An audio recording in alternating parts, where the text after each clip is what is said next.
Bon, c'est l'heure d'attaquer la fameuse vidéo que certains et certaines d'entre vous m'ont demandé sur comment s'est passé mon passage en société et est-ce que j'ai des conseils à partager, un retour d'expérience. En tout cas, j'espère que ça pourra t'aider si tu te poses la question.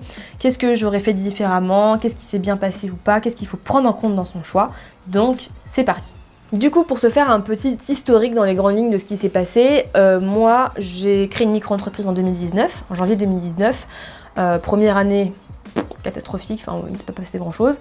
Deuxième année un peu mieux et troisième année en 2021, ça décolle bien. Je m'auto-freine pour pas passer le seuil du passage de la TVA, donc j'étais autour de 35K à peu près, et justement je commence à me dire bon je fais pas mal de prestats, j'ai des dépenses quand même régulière, pourquoi est-ce que je passerais pas en société? Tout le monde un peu autour dans l'écosystème entrepreneur parle un peu de tout ça, le fait de scaler son business, de passer en société pour passer certains coûts en frais de société, etc.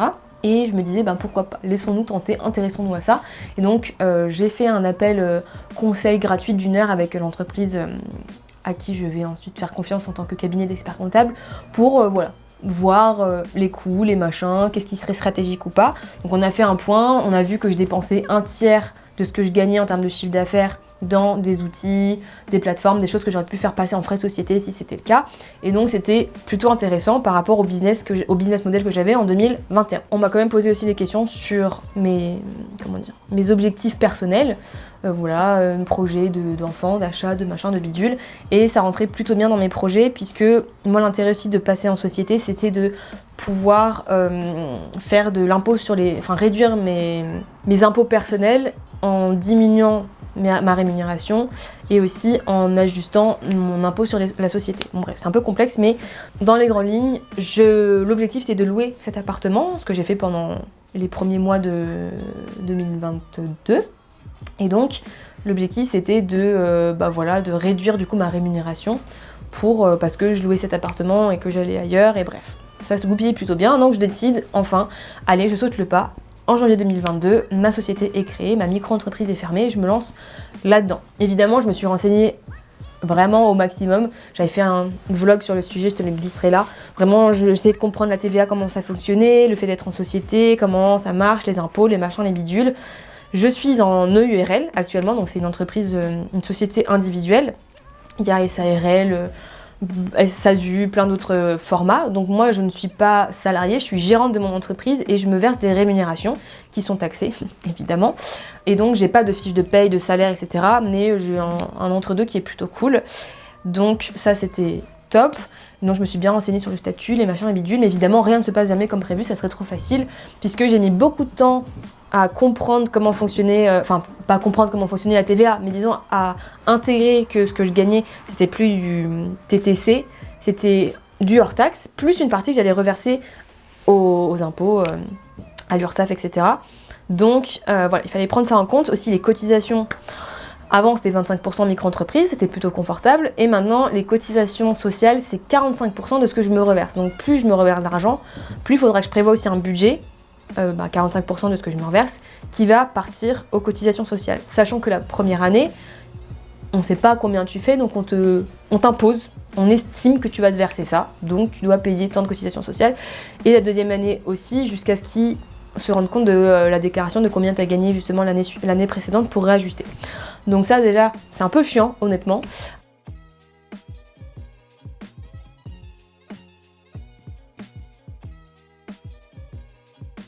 Surtout que moi, comme je m'étais basée sur mon business model de 2021, sauf qu'en fait en 2022 j'ai voulu arrêter les prestats, faire plus d'entrepreneuriat, entre guillemets, vendre des formations, des masterclass, du conseil, etc. Et j'ai pas fait les objectifs que j'avais prévus et donc je devais quand même payer des cotisations sur pas forcément ce que je faisais, que j'ai dû un peu demander à réajuster, etc. La TVA, il fallait que je me réadapte. Le cabinet d'experts comptables avec qui je suis passée, ça avait un coût, parce qu'ils m'ont offert la création de l'entreprise, mais tous les mois, je payais une centaine d'euros. Et à la fin de l'année, le bilan comptable pour la société, c'était autour de 400-500 euros. Donc tous les ans, il faut prévoir quand même un gros budget. Après je me disais bon bah au moins je paye mais je suis tranquille, c'est pas à moi de le faire. Sauf que au bout d'un moment c'est un peu fatigant, alors j'ai rien contre eux en soi, mais en plus je savais pas trop si ce que je faisais c'était bien ou pas, je me suis fait un peu accompagner, mais on me disait bah si on n'a rien à vous dire, si on vous dit rien c'est que ça se passe très bien, mais j'avais pas l'impression d'être vraiment prise par la main, qu'on m'explique, qu'on me rassure, qu'on fasse des points régulièrement pour savoir où j'en étais, comment ça se passait, etc. Si je le demandais, on me disait oui, mais voilà, sinon c'était un peu on se débrouille, il n'y a pas de souci. Donc ce que j'ai décidé là récemment, il y a quelques mois, c'est de changer et de passer chez Indie, qui est un outil en ligne qui permet de tout faire entre guillemets soi-même et d'économiser beaucoup d'argent, puisque c'est une 50aine d'euros par mois et il n'y a pas les 500 euros à la fin de l'année. Évidemment, ça demande un peu plus de soi, puisqu'il faut vérifier tout ça, catégoriser les différentes rentrées d'argent et faire soi-même la déclaration de TVA et la clôture de l'entreprise, du bilan, tout ça à la fin de l'année. Mais c'est plutôt bien foutu, ça a l'air assez simple, donc ça demande quelques minutes semaine pour checker et quelques minutes par mois pour faire le bilan de la TVA, tout ça. Et à la fin de l'année, peut-être quelques heures pour faire le bilan. Mais si je peux économiser des sous, c'est pas plus mal. Et du coup, en allant chez eux, je dois partir de chez ma banque avec qui j'étais avant. Et donc, je suis passée chez Shine, donc je suis très contente. Parce qu'en plus j'ai fait des collaborations avec eux, j'ai fait une vidéo sur leur rebranding et donc voilà, si c'est quelque chose qui t'intéresse, que tu as besoin d'un compte pro, tu vas passer en société et tu as besoin d'avoir un endroit pour faire tes déclarations de TVA de façon plus poussée, une gestion de ta comptabilité, tout ça, Indie, Shine, je te mets tout en barre de description. Sinon que te dire, il y a des choses qui sont pas passées comme prévu aussi, puisqu'au final j'ai dû revenir dans cet appartement parce que les locataires partaient et en même temps moi je me séparais de la personne avec qui j'étais depuis 5 ans, je me retrouve seule là, et donc les plans de se rémunérer moins, louer, machin, tout ça sont un peu tombés à l'eau. Peut-être que j'aurais fait les choses un peu différemment si j'avais su, mais bon, on peut pas savoir, c'est ça le problème avec la vie. Donc je te conseille vraiment de prendre en compte, de prévisualiser à quoi va ressembler ta vie une fois que tu seras en société. Est-ce que tu vas louer ton appartement pour réduire tes rémunérations ou pas? Comment tu peux ajuster si ça se passe pas comme prévu? De faire un prévisionnel sur tes rentrées d'argent et tes sorties d'argent très réaliste. Moi, je m'étais basée sur ce que j'avais fait en 2021, mais du coup, c'était basé sur un business model qui a changé. Donc forcément, derrière, ça s'est pas passé comme prévu. Après, j'ai pas fait non plus une première année catastrophique, mais ça m'a permis de me rendre compte de plein de choses. Il y a eu un temps d'assimilation et je t'invite vraiment à te faire conseiller, à prendre le temps de quand même bien tester en micro-entreprise, d'être assez rodé sur tes offres, sur tes clients, sur ton système de vente.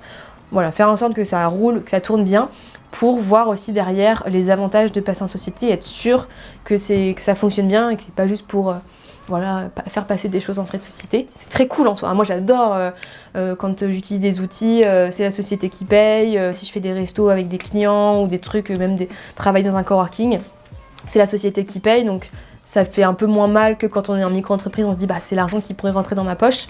Mais voilà, il faut balancer, il faut contrebalancer tout ça. Et il faut vraiment avoir un prévisionnel qui est hyper complet par rapport à ce que tu veux. J'aimerais bien te partager ce que j'aurais fait différemment avec le recul aujourd'hui. Je pense que j'aurais attendu encore un petit peu. Je pense que je m'étais mis le rush aussi parce que souvent on dit que c'est bien de passer en société en début d'année. Donc c'est pour ça que je l'ai fait en janvier 2022. Mais au final, je pense que j'aurais dû rester encore un peu en micro-entreprise, tester ce pivot de prestation de service à accompagnement, ne plus être exécutive, faire des formations, tester mes tunnels de vente, machin, etc. pour être plus rodée et voir les différentes rentrées d'argent et pouvoir me rémunérer aussi de façon assez juste et pas avec ces 45% qui traînaient derrière quand on est en société, bref. Et j'aurais, tant pis, passé le seuil de la TVA en restant en micro-entreprise, mais aussi ça m'aurait permis de mieux comprendre, de mieux assimiler tout ça et de m'habituer à ce système de TVA avant d'être jetée dans le grand bain de la société. Et du coup, peut-être que je serais passée en société l'année suivante, j'en sais rien, de toute façon on peut pas savoir ce qui se serait passé, mais j'aurais peut-être attendu un petit peu plus longtemps pour être sûre de passer en société quand j'ai un système qui est clair, qui est rodé, où je sais où j'en suis en termes de rentrée, de sortie d'argent, de mes projets aussi de vie personnelle, même si tout peut changer, en soi se faire quitter ou quitter quelqu'un, ça peut arriver à tout moment. déménager aussi si notre propriétaire décide de nous virer ou quoi. Enfin bon, il y a un délai quand même. Et moi pour le coup, bon, j'ai pas de propriétaire, donc enfin c'est moi donc ça va.